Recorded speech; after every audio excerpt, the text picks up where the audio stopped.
दिल से सख्त बात करें, तनकीद करें, जो कहना चाहते हैं कहें। जमहूरियत का हुस्न है ये।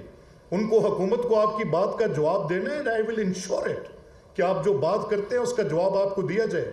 नहीं बिठाया मैंने 4 दिन वीट पॉलिसी पर इजलास। Have you gone blindfold? नहीं मजबूर किया मैंने एक एक मिनिस्टर को कि आपके वो सवालात जिन पर आपको मैं टर्न डाउन करके बाहर फेंक सकता था, उन सवालात को मैंने मिनिस्टर्स को कंपेल किया कि ऑनरेबल मेंबर्स को जवाब दें। I have given you the chance to check the government, but I can not give you the floor to abuse people, गालियां देने के लिए। Mind it sir. Thank you very much. One by one. पहले तो ये आपने एक बड़ी खबर ब्रेक की है कि सुप्रीम कोर्ट के फैसले के बाद पंजाब असेंबली में जो कंपोजिशन ऑफ मेंबर्स है वो चेंज हो गई है। इस वक्त हम पंजाब असेंबली में, क्योंकि एसआईसी जो है वो इसे पार्टी नहीं रही, पीटीआई नई पार्टी बनने जा रही है। पंजाब असेंबली में लीडर ऑफ द ऑपोजिशन का इस वक्त क्या ओहदा एग्जिस्ट कर रहा है? नहीं जी, it is hanging in the air. नहीं कर रहा है, क्योंकि सुप्रीम कोर्ट के फैसले के बाद मैंने तब भी इलेक्शन। अच्छा देखे चलें, एक और आप इंसाफ कर दें। एक सेकंड जी, ठहर दें एक सेकंड। इलेक्शन कमीशन का फैसला आया स्पेशल सीट्स वाला। मैंने इलेक्शन कमीशन के नोटिफिकेशन का इंतजार किया लियाकत अंसारी? नहीं किया। I said Supreme Court's order, it is interpreting the law, they are suspended, they can not come to the house. It is the same case again. मैं ये कैसे कर सकता हूं कि उनके साथ ये ज्यादती करूं और इनको स्पेशल ट्रीटमेंट दूं यार? No need for denotification. Let it come. The Supreme Court order is clear. मेरे पास आंखें और दिमाग भी है।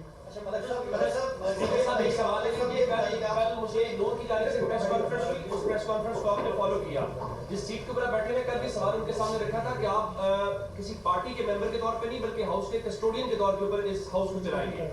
जहां पे आप कह रहे थे कि आप इस ऐवान को कायदे कानून के मुताबिक चलाएंगे।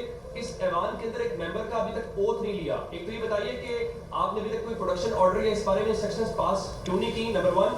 नंबर 2, जहां पे सुन्नी तहफ़्फ़ुज़ से या तहरीक इंसाफ के लोगों को आपने सस्पेंड किया है, ज़ाहिर उस ऐवान के अंदर हमने देखा कि मुस्लिम लीग नून की जानिब से नारेबाजी होती है, हुड्डड़बाजी होती है। मुस्लिम लीग नून के अब तक कितने लोगों को आपने सजा दी?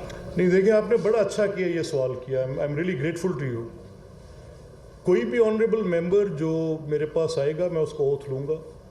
अब किसी को जाके मैंने घर से तो नहीं लेकर आना। Somebody has to approach me. और मेरे तो वो ज़ाती दोस्त भी हैं, अगर वो मेरे तक आएंगे तो I will take care of him. A B, मैंने सारी रील्स को स्क्रूटनाइज किया है। मैं किसी एक हकूमती रुकन को या मुस्लिम लीग नून के रुकन को बीच में से सिफ्ट नहीं कर सका जो गाली दे रहा हूँ। रिएक्शनरी मोड में हमारे एक ऑनरेबल मेंबर जो कल यहाँ पर प्रेस टॉक कर रहे थे, उन्होंने उससे कहा मैं तेरा मुंह तोड़ दूंगा, ये मैंने सुना है। लेकिन बाकी गालियाँ सारी जो थी वो तहरीके इंसाफ के उसी कुनबे की तरफ से निकल रही थी। तो मैंने उन तमाम अफराद को जो गालियाँ देने के मूजिब थे, तवातर के साथ गालियाँ दे रहे थे, इस तरह दे रहे थे जैसे बाकायदा उसके अंदर उन्होंने कोई तालीम हासिल कर रखी थी। इस तरह कुछ सनद याफ्ता शख्स इस तरह की गालियाँ दे सकते हैं जैसी वो गालियाँ दे रहे थे। मेरे लिए भी हैरानकुन थी वो गालियाँ कि इस तरह की गालियों की वोकैबुलरी भी एग्जिस्ट करती है। मैंने उन अरकान को बार किया। नंबर 3, एज ए कस्टोडियन आपसे मैंने कहा कि आपने अगर इवेलुएट करना है तो आपको मैं एक्सेस देता हूँ असेंबली के रिकॉर्ड्स पे। 70% टाइम बतौर स्पीकर मैंने उनको दिया। स्पीकर चेंबर में मेरे पास ज़्यादा लोग ऑपोजिशन के होते हैं। क्वेश्चन आवर में आप देख सकते हैं, एडजर्नमेंट मोशंस देख सकते हैं। 9 मई के हवाले से, जिसका मैं बड़ा एडवोकेट हूँ कि ये जो अफवाज होती हैं, किसी भी मुल्क की अफवाज, वो अपने वेलर पे, अपनी डिग्निटी पे, अपनी शेवलरी पे, अपनी ड्रम बीट पे, अपने मेडल्स पे, अपने तफख्खुर पे उन अफवाज का क़याम होता है। अगर उनका वो छीनने की कोशिश की जाए तो मुल्कों के वजूद ख़त्म होते हैं। मैं 9 मई का एक दावेदार हूँ, लेकिन मैंने 9 मई के मामले की भी प्रिविलेज मोशंस कमेटी को भेज के लोगों को बुलाया। What else you are asking? इसके साथ मैं आपसे क्लियर कर रहा हूँ, देखिए मैं I am opening it up. ये तो अभी कुछ सख्ती नहीं है आपके सवाल में। मैं आपसे कहता हूँ कि इससे मजीद सख्त सवाल आप मुझसे करें, चुपता हुआ करें, जाती करें। I am here to answer it.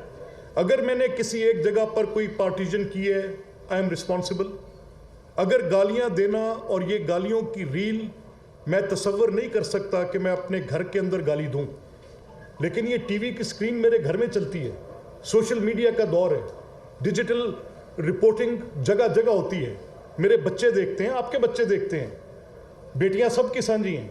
किसका नाम लेकर वो गाली दे रहा था उस दिन जिसको मैंने बार किया? You tell me sir. मेरा कहना यह है कि मेरी तरफ से I can own, defend and loudly stand on each and every single act which I have done as speaker के वो नॉन पार्टीजन एक्ट है। मैंने कल हुकूमत के अरकान से जो कल यहाँ पर प्रेस टॉक कर रहे थे उनसे भी दरख्वास्त की है और इनसे भी मैंने पैगाम भेजा है कि कमेटी ऑन एथिक्स में आप, मेरा मुद्दा सिर्फ इन गालियों को रोकना है। गालियां मत दें। ये गालियां हम स्कूल में सुनते थे, यार तूने उसको गाली दी, अच्छा भाई तुझे लगे, हमें क्या लगे, वो गाली जिसने दी उसको लगती है, ऐसी बातें सुनते थे बच्चे होते। आज मैं ये कह रहा हूं कि ये असेंबलियों के अंदर इस तरह की बातचीत नहीं होनी चाहिए, ऐसा नहीं होना चाहिए।